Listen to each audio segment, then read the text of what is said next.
Shalom.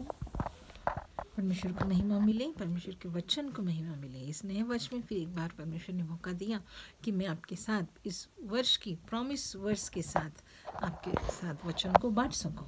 वचन पढ़ूंगी आइज़िया 40 और उसकी 30 और 31 वर्ष।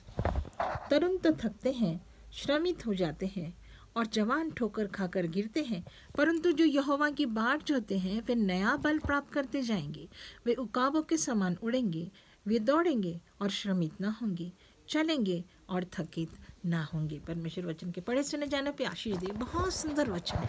मुझे जब भी कभी थकान होती थी या मैं अपने आप में लो फील करती, मैं हमेशा इस वर्स को खोलती और इसको पढ़ती हूँ और एकदम एक तरह के एनर्जी, एक तरह से एकदम से नयापन महसूस होता है। रोज़ पुरानी कमज़ोरी को मैं भूल कर एक बार तरोताज़ा हो जाती हूँ। यही वचन मुझे जब मैं संडे चर्च गई तो वहाँ भी पासवान में इसी वर्ष के साथ बात करी।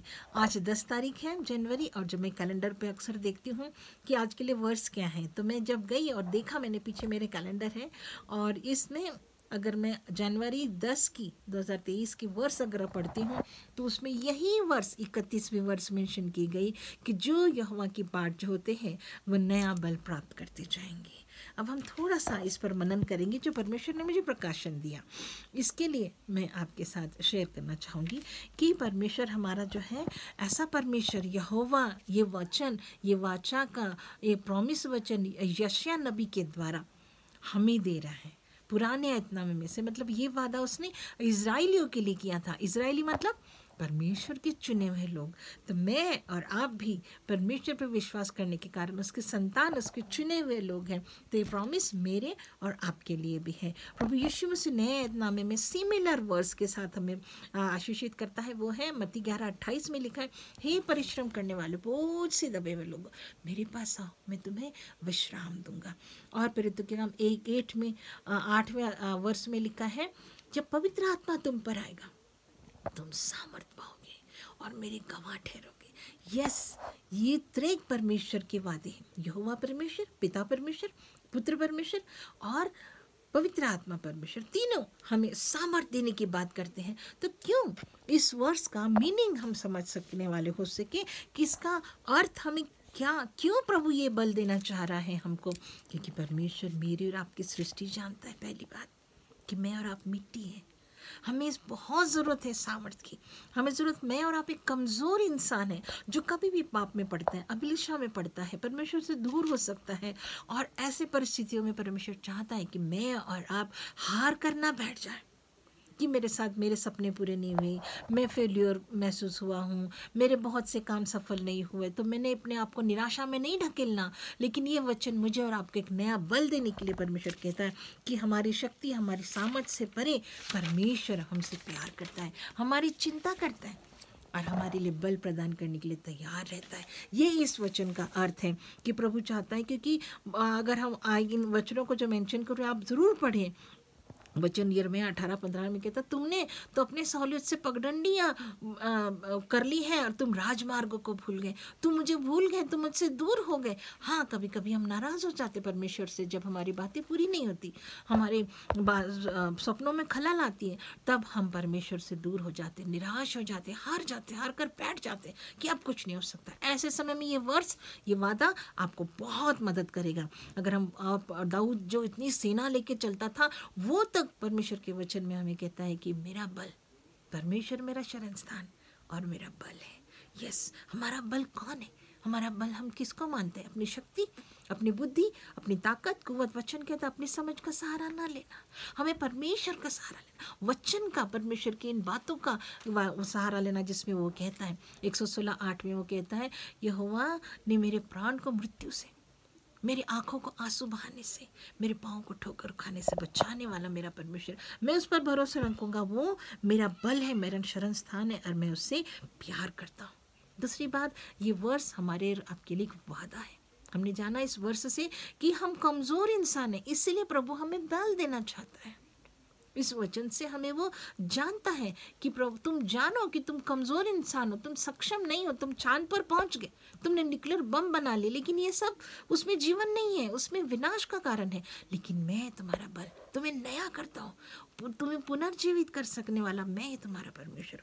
दूसरी बात, ये वर्ष हमें एक वादा देती है, परमेश्वर का वादा है, एक बहुत सुंदर वादा जो हमें बताता है कि परमेश्वर हमारे लिए इंतज़ाम करता, हमारी हमारी फिक्र करता है, हमारा सहायक बन सकता है।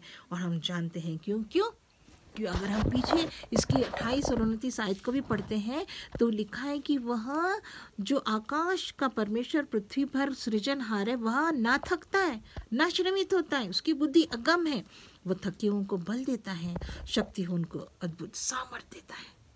मतलब वो नहीं थकता। और हमें कैसे बनाया परमेश्वर? अपने स्वरूप में, अपने समानता में बनाया। तो वो ताकत, वो कुव्वत हमारे अंदर भी आ सकती है। जब वो सक्षम ऐसा परमेश्वर है जो ये वादा करता कि मैं तुझे थकने नहीं दूंगा, मैं तुझे नया बल दूंगा, मतलब उसके पास एक अगम्य सामर्थ्य है, उसके पास ऐसी शक्ति है, ऐसी बुद्धि है जो हमें मदद कर सकती है और हम उस पर बिंदास विश्वास कर सकते हैं। साथ ही साथ हमें मिलता है भजन 121 में क्या लिखा, हमारा परमेश्वर ऐसा परमेश्वर है, ना कभी सोता है ना ऊँघता है, किसी भी पल हमारे लिए तत्पर है, संकट में अति सहज से मिलने वाला परमेश्वर। हम पुकारते हैं और परमेश्वर पे इंतज़ार करते हैं अपनी प्रार्थना द्वारा, अपने वचनों द्वारा कि प्रभु तू मेरा सहायक हो। हम उसको पुकारते हैं, उसकी बात चाहते हैं, तो परमेश्वर हमारे लिए बल बनकर आता है और हमारी मदद करता है। और यहाँ पर किसके साथ कंपेरिटिव कर रहा है इस ताकत को, इस शक्ति को, स्ट्रेंथ को? उकाब पक्षी के साथ। उकाब पक्षी कैसा होता है? मैंने बहुत पक्षी देखे यहाँ पर, और बहुत ऊपर बहुत ऊपर बहुत ऊपर उड़ते हैं। वो ऊपर से अपने शिकार को देखते हैं, कहते कम से कम 15 मीटर दूर से भी वो अपने शिकार को देख, 10,000 फीट ऊपर ऊंचा उठ सकता है, इतना उड़ता है। और नीला आकाश के पीछे कौन रहता है? परमेश्वर। जैसे उसकी उड़ान मुझे आपको कह रही है, नीले आसमां के पार जाएंगे, मेरा यीशु रहता। मतलब you be close to the Lord.